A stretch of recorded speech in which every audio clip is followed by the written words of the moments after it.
20 février 2021, 33e vidéo de la série Symfony, test end-to-end HCAPTCHA. Donc là, le but de ce test, ça va être vraiment de vérifier si HCAPTCHA, donc le challenge HCAPTCHA, s'affiche bien au bout de la 4e tentative de connexion. C'est-à-dire s'il y a eu 3 tentatives de connexion foireuses auparavant, dans les 15 minutes, pour rappel, pour ceux qui ont suivi la série, le but, ça va être qu'à la 4e tentative, que l'on vérifie bien que le challenge HCAPTCHA s'affiche, ok, sans avoir à le faire nous-mêmes manuellement en tapant 3 fois un couple d'identifiants invalides, puis à la 4e vérifier que ça s'affiche, ok. Donc là, on va utiliser le composant Panther, donc Panther, Symfony Panther. Bah attends, je vais switcher de vue, hop, tac. Donc ici, Symfony Panther, je suis sur le GitHub, avec le petit logo qui est bien sympa. Et donc, ce composant Panther, en fait, il va nous permettre de prendre en compte JavaScript dans les tests, ok? Parce que jusqu'à présent, hop, je vais switcher de nouveau, jusqu'à présent, nos tests, on a utilisé kernel test case, ainsi que, du coup, si je vais là, web test case, ok? Donc, il faut savoir que, hop, ici, kernel test case, lui-même extends de test case, ok? Ici, on n'a fait aucun test avec test case, parce que les tests qu'on a eu à faire nécessitent que l'application Symfony soit bootée, ok?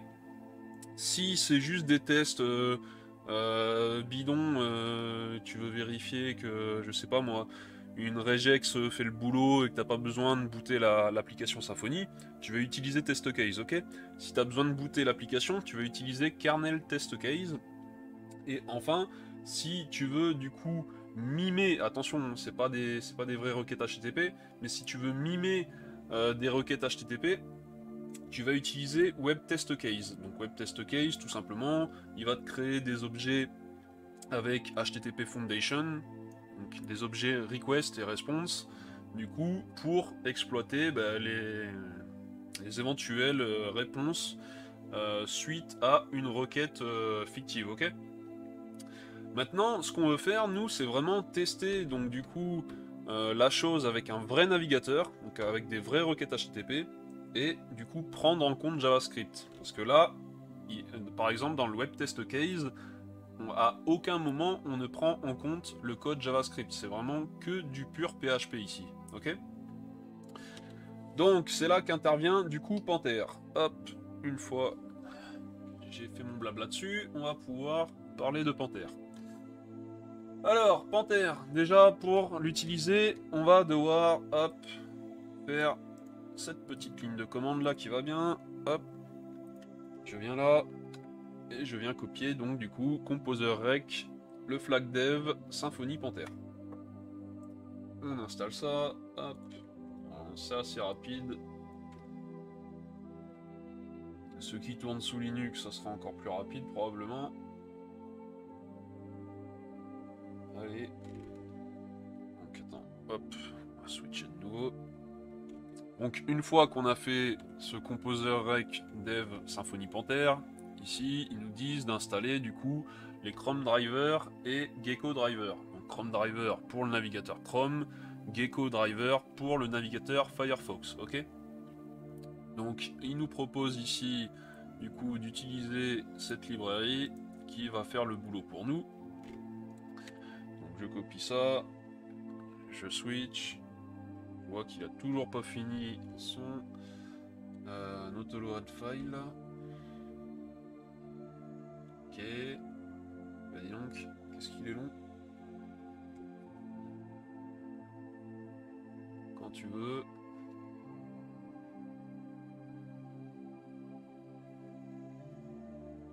C'est sûr, chez certains ça ira beaucoup plus vite, assurément. Ok, donc là, on voit en plus il nous l'affiche ici quand on a fini. Il nous indique que voilà, soit on peut installer du coup avec un package manager de notre système d'exploitation. Donc par exemple avec Windows on peut utiliser Chocolaté. Et là, du coup, on va utiliser, moi je vais utiliser la ligne de commande ici, là, pour l'installer localement au projet, ok? Donc ici, je viens faire composer require-dev des break-elements BDI, là, hop. On lance ceci, ça sera plus rapide, hein. Voilà, hop, cache clear. Ah, il est long à chaque fois. Et du coup, il me faudra lancer cette commande-ci. Une fois que ça sera bon, ok, c'est bon. Je lance cette commande.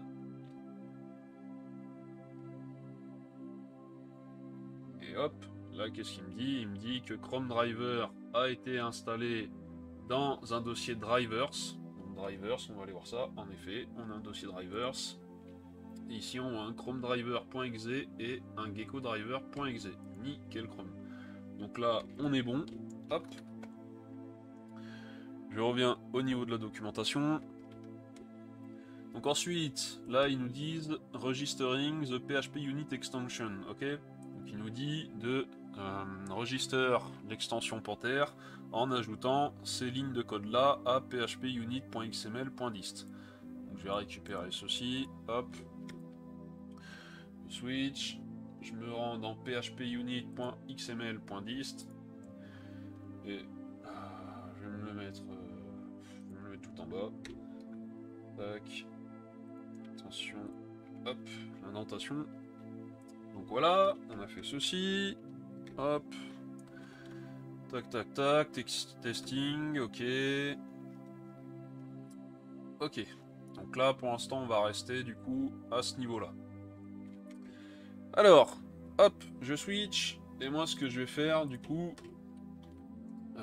déjà, je vais me mettre en env composer dumpenv en env de dev, si c'est pas déjà le cas, au cas où. Et du coup, je vais faire un Symfony console make functional test, ok?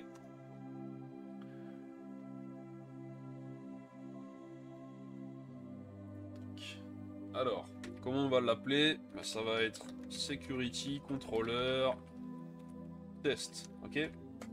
Boom. Donc il m'a créé cette classe dans le namespace test là, hop. Donc, oui. Donc elle est ici, moi je vais la déplacer dans contrôleur.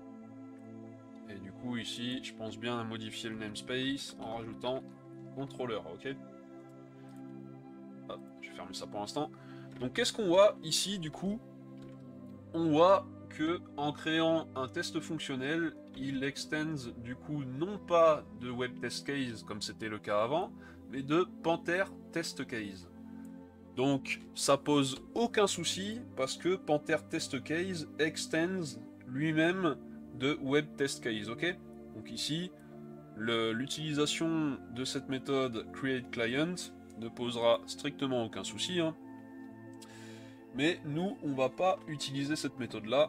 On va utiliser la méthode create Panther client, ok? Donc, hop. Tu le vois tout simplement à ce niveau-ci, ok? Tac. Donc, moi, je vais switcher du coup sur ma classe. Ok. Alors, moi, je l'ai appelé le test HCAPTCHA. Bah attends, c'est quoi? Je vais faire les copier-coller et je vais t'expliquer, ok? Hop. Je vais t'expliquer. Bah attends, je vais copier-coller toute la classe, hein. En fait, tac, on gagnera du temps. Alors, donc voilà, Security Controller Test qui extends de Panther Test Case, ok? Donc là, je fais appel à mon test trait, ok? Donc pourquoi je fais appel à lui? Parce que je vais faire appel à l'une de ces méthodes que j'ai dedans, qui s'appelle Truncate Table Before Test, ok? Le but, ça va vraiment être de vider la table dédiée au log d'authentification qu'on avait créé dans un précédent dans une précédente vidéo, par rapport au brute force et compagnie. Et donc de la vider avant chaque test, histoire que ça soit clean et que le test passe toujours au vert, hein, et non pas passe au rouge parce qu'on a laissé des entrées dedans, ok? Donc, là, on a ici l'utilisation, tu te souviens, on l'a vu dans les précédentes vidéos, l'utilisation d'un data provider. Ce data provider, la méthode, elle s'appelle provide invalid credentials. Donc ça, bien évidemment, c'est moi qui ai créé donc cette méthode. Hop, tac. Ici, hop. Donc cette méthode, elle est ici. Ici, j'utilise un générateur, du coup avec le mot-clé yield. Qu'est-ce que je fais? Je passe du coup un premier ensemble de data, donc qui va être joué. Ça va être joué lors du premier test. Ensuite, il va y avoir un deuxième test qui va avoir lieu, un troisième test, et enfin un quatrième test, ok? Lors du premier test, je vais lui passer, donc ici c'est le numéro du test, donc grâce à celui-ci, je vais savoir quand est-ce que je dois truncate la table, ok? Parce qu'il ne faut pas que je la truncate à chaque test, c'est complètement idiot, sinon ça ne fonctionnera pas, ok? Donc, premier jeu d'invalid credentials, donc ici j'ai un email, je peux mettre n'importe quoi, hein. J'ai laissé Achum du 974, ok? Et password, j'ai mis fake password 01, ok? Donc à partir du moment que c'est un jeu de fausses données, enfin avec des invalides credentials, je veux dire que ce compte n'existe pas avec ce couple email password dans ta base de données, c'est nickel, ok? Là, ça va être le flash message error. Donc tu sais le message flash que tu renvoies et que par exemple nous on a utilisé Bootstrap, donc il va être affiché en rouge et du coup ça va nous indiquer identifiant invalide, ok? Et là ça va être tout simplement le chemin du screenshot que l'on va prendre quand ça va avoir lieu. Lors du test, en fait on va pouvoir appeler une méthode qui va générer un screenshot, donc un imprimé écran de la page, pour vérifier l'état de l'application dans le navigateur à ce moment-là précis. Donc ça c'est vraiment génial. Ça te permet du coup d'avoir un screenshot, du coup bah voilà, hein, suivant ce qui s'est passé, ça te permet d'ensuite pouvoir les visionner, ok? Donc je récapitule. Numéro du test, jeu de données pour l'authentification, donc des invalid credentials, le message de l'erreur qui sera affiché, et enfin le chemin pour stocker, donc le chemin avec le nom du fichier, hein, pour stocker du coup les screenshots, ok? Donc c'est pareil pour les tests 1, 2 et 3, ok? Je vais avoir le même message identifiant invalide. D'ailleurs, je me rends compte d'un truc là, c'est que ça, ici, je l'aurai pas. En fait, il va me servir à rien. Je peux le laisser d'ailleurs. Hop. Ça va me servir à rien. Je peux le laisser ainsi, ok?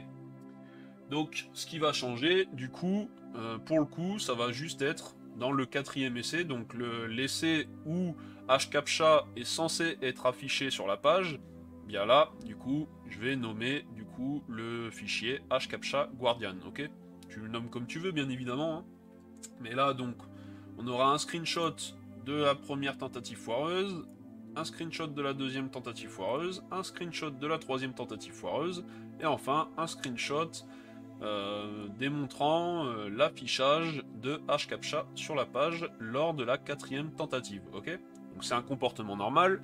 À la quatrième et cinquième tentative, hCAPTCHA est censé être montré, et bien sûr, tu te souviens, si au bout de la cinquième tentative elle est toujours foireuse, hop, on bloque le compte pour 15 minutes. Là, on va pas voir le test du brute force. On le verra dans la prochaine vidéo. Là, on va voir déjà l'affichage de hCAPTCHA, ok? Donc, j'ai assez parlé du data provider, je vais le réduire, et maintenant je vais réouvrir du coup le contenu de notre méthode test hashcaptcha challenge must appear after 3 unsuccessful login attempts. T'as vu cet accent de dingue? Donc là, comme je te disais, on va vérifier si la tentative c'est la première, donc via attempt number. Donc attempt number, c'est tout simplement hop, ce int qu'on a passé en premier élément de notre tableau, ok? Donc là, tu vas retrouver ici dans la méthode attempt number, le premier élément. Ensuite, tu vas retrouver un tableau invalid credentials, c'est tout simplement le deuxième élément ici de notre tableau. Ensuite, tu vas retrouver la string flash error, c'est le troisième élément. Et enfin, en tout dernier lieu, tu vas retrouver le screenshot path, qui est tout simplement le quatrième élément. Ok? Hop. Donc, si c'est la première tentative, alors on fait appel à la méthode qui est présente dans notre test trait, donc qui est truncate table before test, et on lui passe le nom de la table. Ok? Pas le nom de l'entité, mais le nom de la table. Ensuite, ici, on vient créer le client, donc pas avec la méthode createClient, mais bien avec la méthode createPantherClient, ok? Donc en fait, elle va utiliser un trait. Là, avec VS Code, ouais, je peux pas naviguer comme je veux. Bref, ça utilise un trait avec différentes méthodes dedans. Alors, on peut lui passer ou pas, du coup, des arguments, ok? Tout ça, tu peux très bien ne pas le mettre, mais ici, moi j'en ai besoin. Donc qu'est-ce que je lui passe? Hop, si je survole. Oh, c'est horrible avec VS Code. Du coup, faut que j'aille dans la classe, quoi. Bandor, Symfony, Panther, SRC, et du coup, ça doit être dans Panther Test Case. Panther Test Case, ouais.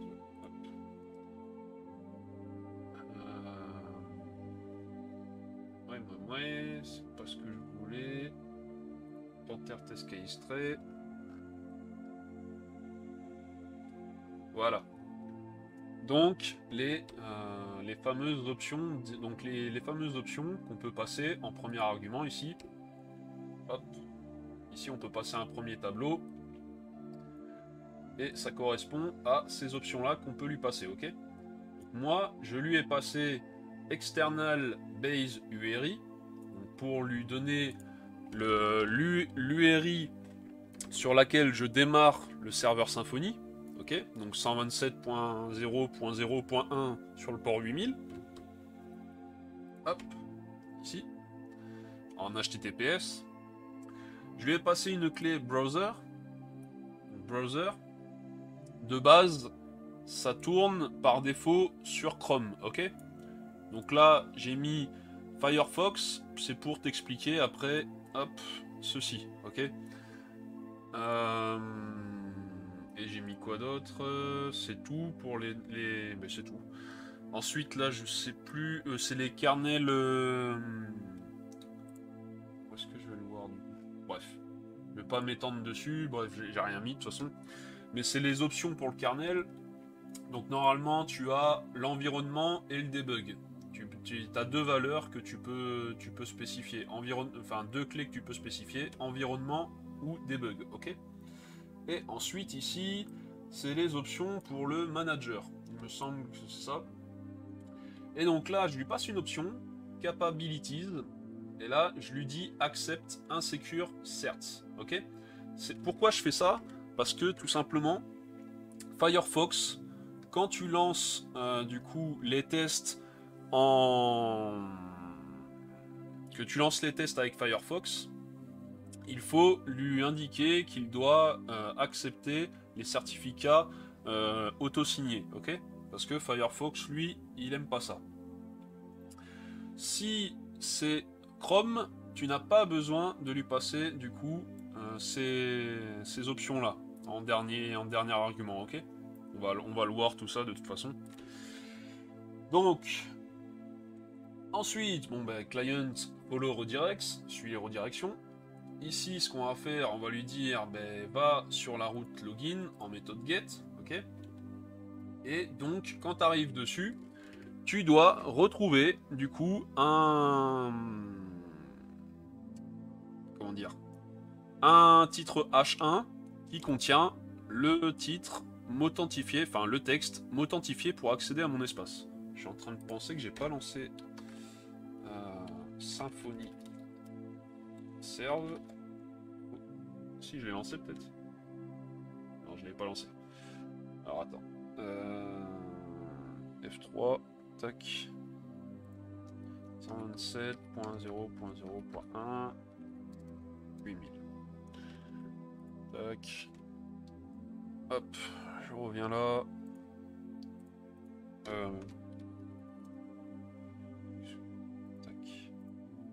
Je suis trompé. C'est login et pas login. Hop. Alors je reviens là, excuse-moi. Donc voilà, m'authentifier pour accéder à mon espace. Donc la page, quand tu arrives dessus, elle est censée avoir un H1. On peut faire inspecter. Hop, elle est censée avoir un H1 qui a m'authentifier pour accéder à mon espace comme contenu textuel, ok? Donc c'est ce qu'on lui dit ici comme assertion. H1 doit contenir ce texte. Ensuite, ici, on va utiliser le crawler. Donc oui, la web test case API, elle utilise donc trois composants.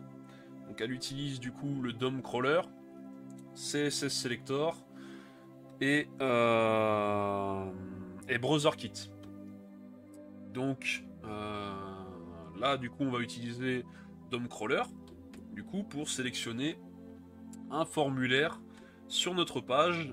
Ici je le fais, donc il y a plusieurs méthodes possibles. Ici je le fais via select button où je viens tout simplement lui spécifier le contenu textuel de mon bouton.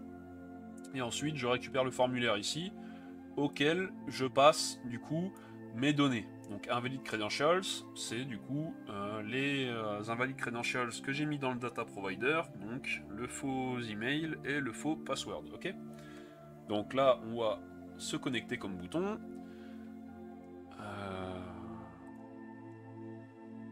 Et là, j'ai validé.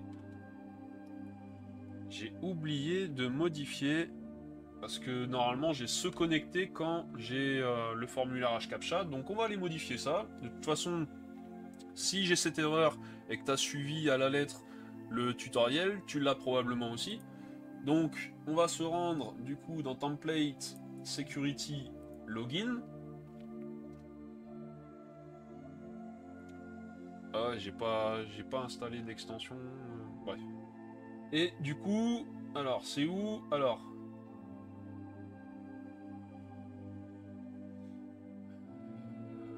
Voilà, validé. Donc ça va être se connecter. Et on va aller vérifier le partial. Normalement j'ai se connecter dans le partial. Donc partial. HCAPTCHA submit button. Hop. Vérifie. Ok, j'ai bien se connecter. Donc hop, maintenant on est clair. Je reviens ici, j'actualise. Voilà, se connecter. Maintenant ça fonctionnera. Sinon il nous aurait dit qu'il ne trouve pas de nœud du coup qui correspond à valider alors qu'on appelle se connecter. Donc on aurait eu, ça aurait trop une erreur du coup en console, ok? Alors, comme ça au moins c'est expliqué si jamais tu as cette erreur qui... Si cette erreur, tu as une erreur du genre qui s'affiche, au moins tu sauras pourquoi. Donc, voilà, on a notre formulaire. Et ici on dit au client, submit s'il te plaît ce formulaire. Donc, pour rappel, qui contient les invalides credentials. Du coup, flash error... Ah ouais, comment j'avais fait ça moi? J'étais parti sur un autre truc à la base. Donc du coup, flash error, on va pas faire pareil. On va se baser sur Item number, hop. Ça sera plus logique ici, hop. On va remplacer ça et on va dire si la tentative c'est la tentative 4, alors fais ceci, sinon fais ceci, ok? Donc, on a, par exemple, on va... Attends, faire plutôt l'inverse. Si ce n'est pas la tentative 4, alors fais ceci. Hop, sinon... Hop, tac. Sinon, s'il te plaît, fais-moi ceci, ok? Ça sera plus logique. Donc, du coup, si c'est pas la tentative 4, donc c'est forcément la tentative 1, 2 ou 3, alors, du coup, la page, elle devrait contenir un paragraphe avec la classe alert, alert danger, et du coup, le flash error message, donc qui est pour les tentatives 1, 2 et 3, qui est identifiant invalide, ok? Donc c'est censé contenir ça. Donc, lorsqu'on va lancer les tests, comme je t'ai dit, avec le data provider, ça va nous lancer au total 4 tests. Les 3 premiers tests, ils devront du coup tourner au vert, parce que on devra avoir du coup un paragraphe avec cette classe-là, et du coup avec le message identifiant invalide, ok? Donc, ce qui est logique, hein. Et si, du coup, on est sur item number, la 4e tentative, alors là, ça va être différent. Ce qu'on va faire, c'est qu'on va prendre un screenshot, donc en faisant appel à la méthode take screenshot. C'est pour ça que ça nécessite, du coup, le screenshot path.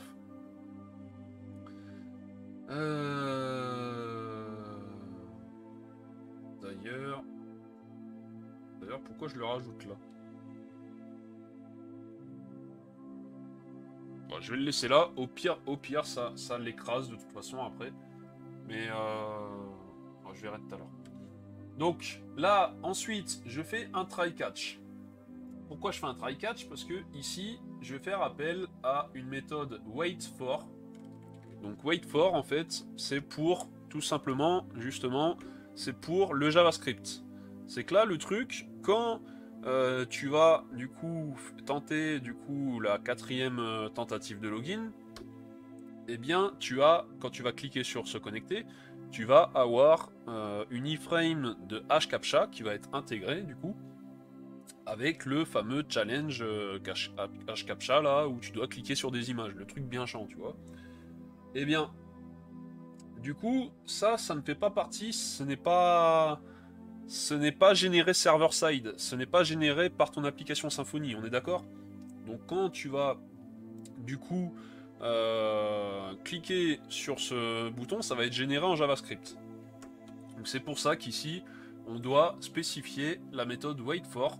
Donc j'attends quoi? Ben, j'attends une iframe, ok? Donc ce sera une iframe qui va être générée par, du coup, le service hCAPTCHA. Et ici, je lui spécifie une valeur, donc c'est un nombre de secondes. Donc je lui dis 3, parce que par défaut, j'ai vraiment aucun highlight quand je vais dessus, quoi, c'est dingue. Bref. Par défaut, c'est 30 secondes, donc on n'a pas envie que le test dure 30 secondes, c'est bon, on va pas attendre 30 secondes. Là, j'ai mis 3 secondes, mais je suis généreux, hein, je pourrais mettre une seconde et normalement ça devrait passer. Je le mets quand même à 3 secondes, histoire vraiment de laisser le temps que ça apparaisse, que ça me passe pas au rouge alors que au final ça apparaît. C'est vraiment par sécurité, hein. Et du coup, on va catch, du coup, bah, si on n'a pas d'élément qui apparaît, d'élément iframe qui apparaît au bout de 3 secondes. Enfin non, ça c'est le timeout exception. Et après, no suck element. Bref, en gros, si t'as pas d'iframe qui apparaît au bout de 3 secondes, tu rentreras dans l'un de ces catch, ok? Donc ensuite, si c'est bon, ici du coup on va vérifier, on va mettre une assertion comme quoi l'iframe doit contenir un attribut title, ok? Et cet attribut title, il doit contenir le texte suivant. Donc du coup ça c'est généré par hCAPTCHA, ok? C'est sur son iframe.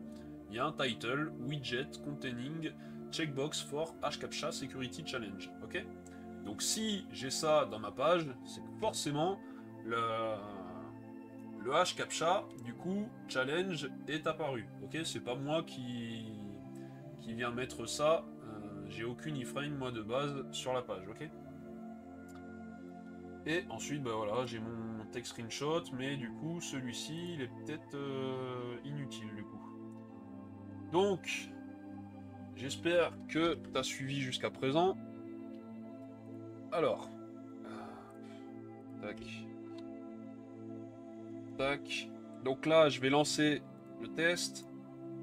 Je vais faire donc php bin php unit test. Je vais me rendre dans contrôleur et du coup security controller test.php. Je lance le test. Donc là, attention, c'est un test end-to-end. Donc c'est-à-dire que ça va utiliser ton navigateur. Là, c'est en mode headless. Donc c'est-à-dire... Ah. Bon, je vais continuer ce que je disais. C'est en mode headless, c'est-à-dire que ça va pas ouvrir du coup une fenêtre de ton navigateur. Ok? Ça va le faire en sous-marin. On peut spécifier une variable d'environnement pour que tu vois la chose s'exécuter sur le navigateur. Donc en l'occurrence ici on a spécifié Firefox. Donc pour que Firefox s'ouvre et que tu vois ce qui se passe en fait, que ton navigateur soit contrôlé par un logiciel. Le truc c'est que ça bouffera un petit peu plus de performance quoi, par rapport au fait que ça se passe en sous-marin. Alors, aucune connexion là. Bah, ok. En même temps, si je lance pas, moi je tourne sous l'Aragon, j'ai pas lancé les services, donc du coup forcément, ça ne pouvait que péter. Ok. Donc du coup, je relance le test. Donc ouais, c'est très gourmand. Par contre, en termes de temps, moi là, ces tests-là, par exemple, pour HCAPTCHA là, ça dure environ 30 secondes.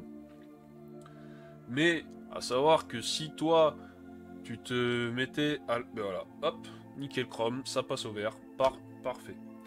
Si toi tu le faisais manuellement, je t'assure que, ben là ça a pris 20 secondes, je t'assure que toi ça prendrait bien plus de 20 secondes. C'est-à-dire qu'à chaque fois tu dois du coup, hop, allez, toi viens te cacher. Tu dois à chaque fois taper du coup un email, un mot de passe, faire se connecter, attendre que ça recharge la page et encore de nouveau saisir les données. Donc c'est très chiant, hein, faut l'avouer, c'est très chiant. Donc et ça te prendra plus de 20 secondes, je peux te l'assurer. Donc dans tous les cas, c'est tout bénef.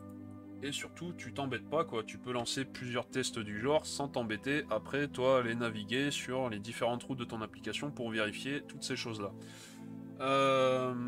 Donc là, ici, on n'utilise pas Web Test Case parce que, comme tu as compris, le but c'était de vérifier si HCAPTCHA, la fenêtre, s'affiche, ok. Donc, switcher. Donc là, il est passé au vert. Et normalement, du coup, on devrait, dans le dossier var, ici, hop, ben voilà, on a un dossier test qui a été créé. Et dedans, on a un dossier screenshot. Et regarde qu'est-ce qu'on obtient. On obtient invalid credentials, un PNG. Donc je l'ouvre.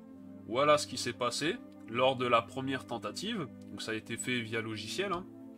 C'est comme si moi, je l'avais tapé manuellement. Donc, il s'est tapé un identifiant invalide. Ok, nickel. Tentative numéro 2, il s'est tapé un identifiant invalide. Tentative numéro 3, il s'est tapé un identifiant invalide. Et enfin, tentative numéro 4, qu'est-ce qui s'est passé? Boum. Donc, toujours, en gros, identifiant invalide.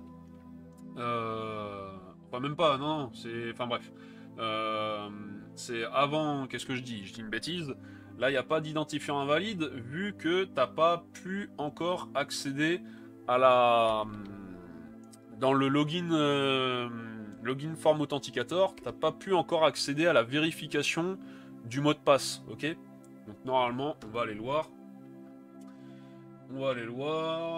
Donc, hop, SRC, Security, login form authenticator. Voilà, c'est ici. Dans le get credentials, on fait appel du coup au service hCAPTCHA et c'est uniquement si hCAPTCHA est valide qu'on passe à cette étape-là et à toutes les autres, ok? S'il n'est pas valide, on est stoppé là et ça nous affiche la vérification anti-spam a échoué, veuillez réessayer, ok? Hop. Donc, je reviens là.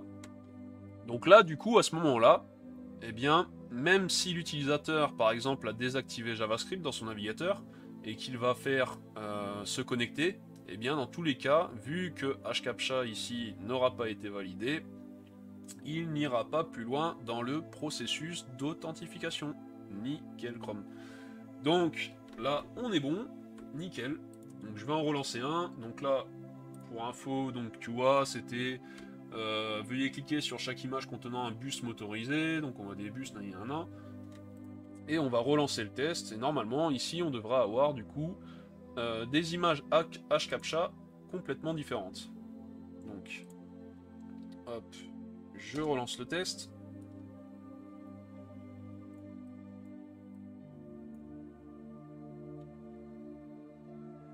Alors,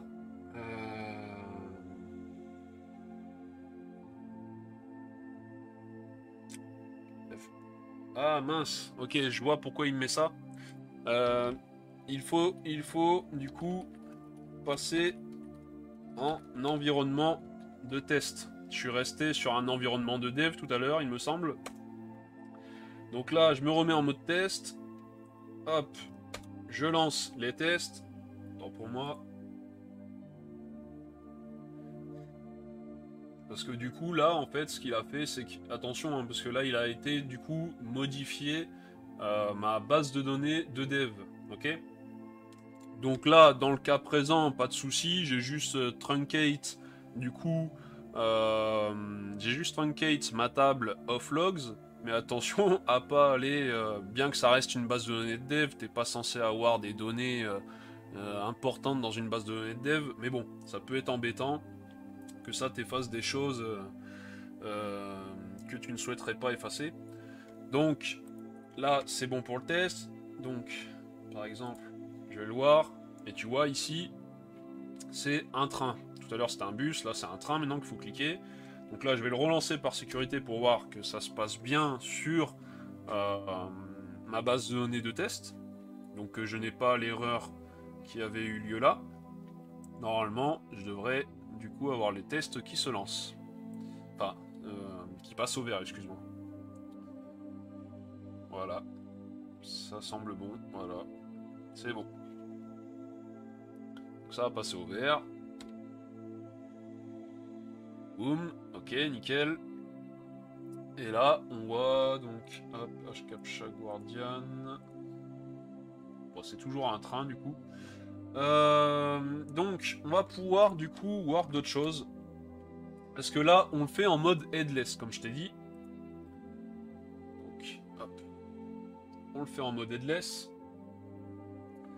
Maintenant, ce qu'on va faire, on va faire en sorte de voir du coup ce qui se passe au niveau du navigateur. Moi, je vais fermer ça. Je vais fermer ça.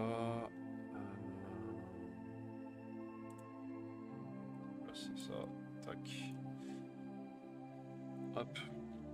Donc, que je m'ouvre. Hop, que je récupère la variable d'environnement en question. Donc, au niveau du fichier .onv.test ici, on va se rajouter une variable d'environnement qui est Panther noHeadless.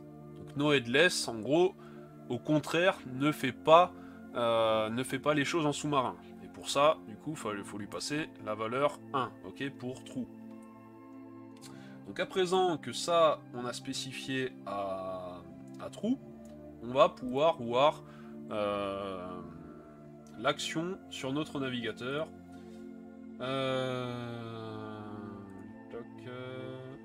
Alors, je relance ça, je vais lui mettre le flag debug. Tac.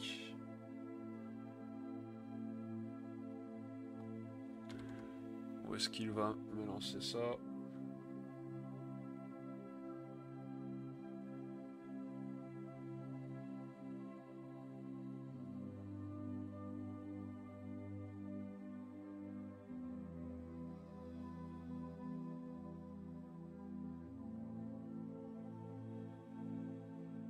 Ouais, ok. Moi, j'ai rien vu passer nulle part. C'est quoi ce délire? Panther no headless. Il me l'a pas affiché. Normalement, il est censé m'ouvrir. Je vais mettre Chrome. Il est censé m'ouvrir du coup le navigateur et me lancer les trucs en mode automate.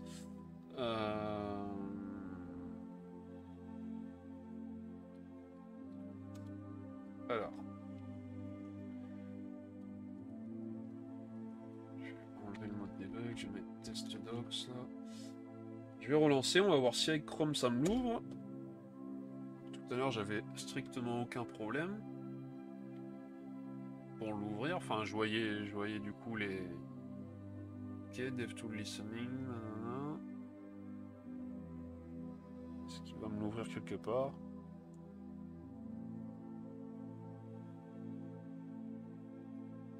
Non, il me l'ouvre nulle part. Alors, qu'est-ce que j'ai oublié, bordel? Bon là, les tests passent bien, il n'y a pas de souci, hein. Mais j'aurais voulu du coup montrer le fait que en spécifiant la variable Panther, la variable... Ah! Autant pour moi, ben ouais, vu que du coup j'utilise un fichier .local.php, il faut que je fasse composer dump env test. Voilà, pour en rajouter du coup cette variable d'environnement dans ce fichier .local.php. Donc je relance. On va y arriver. Test docs. Par contre, il faut que je capte sur quel écran ça va se faire. Ok.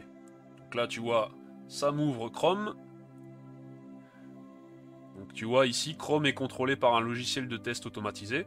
Hop, il fait pour moi le taf, regarde, hop. Bien plus rapide que moi, hein, si je le faisais moi. Boum. Quatrième. Ah, bon, la quatrième, du coup, il a fermé le... Ça va tellement vite. En fait, il faudrait placer un slip après dans le code pour ralentir l'exécution, pour pouvoir voir les choses se passer. Mais bon, là, tu as pu voir, par exemple, les 3 premières tentatives se passer devant tes yeux. Et après, il suffit de te caler un slip dans le code pour pouvoir ralentir la cadence d'exécution. Bon, après, il n'y a pas grand intérêt après à faire cela. En tout cas, là, dans le cas présent, il n'y a pas grand intérêt de ralentir cela. Donc là, je l'ai fait, du coup, hop, je l'ai fait sur Chrome. Donc, hop. Et du coup, ici, on va le faire sur Firefox. Hop. Relance. Donc, je vais switcher.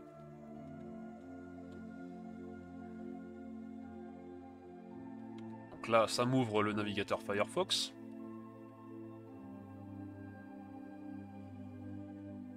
Et hop. Tac. Il fait sa tambouille. Ah. Là, on le voit. On le voit. Et en plus... Ah bah tu vois, avec Firefox, du coup, ça a été moins vif. On l'a vu. On l'a clairement vu, là, le HCAPTCHA s'afficher. Et on a eu le temps de le voir. Ça a disparu au bout de 2-3 secondes plus tard. Bon bah nickel, on aura vu avec Firefox. Donc, hop, je reviens là. Et là, ce que je vais faire, du coup, je vais commenter ceci. Et tu vas voir qu'en ayant commenté, du coup, cette option Capabilities avec Accept Insecure Certs à True pour Firefox, ça va foirer, ok? Donc, je relance les tests. Boum, le switch.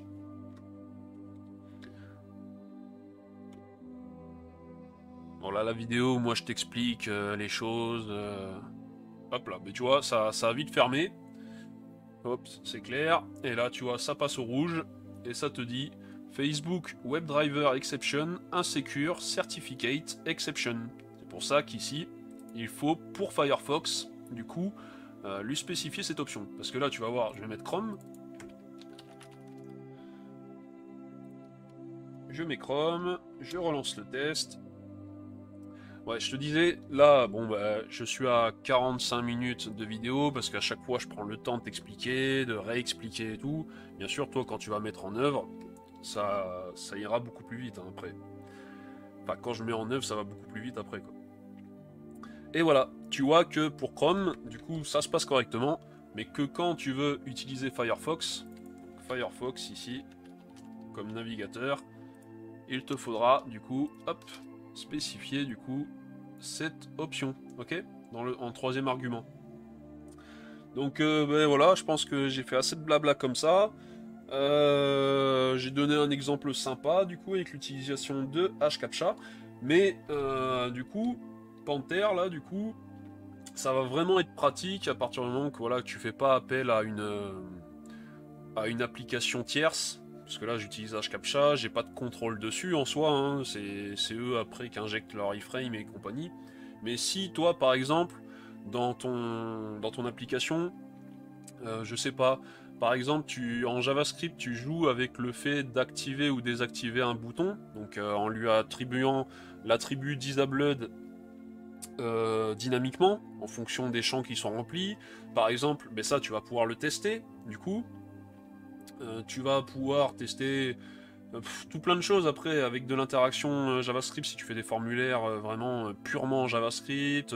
Tu vas pouvoir tester du coup tes requêtes Ajax. Enfin, tu vas pouvoir vraiment tester beaucoup de choses avec Panther que tu n'aurais pas pu faire du coup avec le Web Test Case. Parce que le Web Test Case, certes, tu vas vérifier que tes classes fonctionnent correctement ensemble, donc un test fonctionnel, mais en aucun cas tu vas utiliser un navigateur pour faire de requêtes HTTP du coup.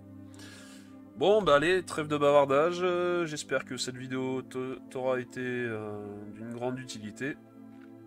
Et je te dis à la prochaine. Donc la prochaine vidéo, ce qu'on fera, c'est qu'on repartira sur un web test case et on testera du coup notre système de brute force, donc au bout de 5 tentatives. Allez, tchuss!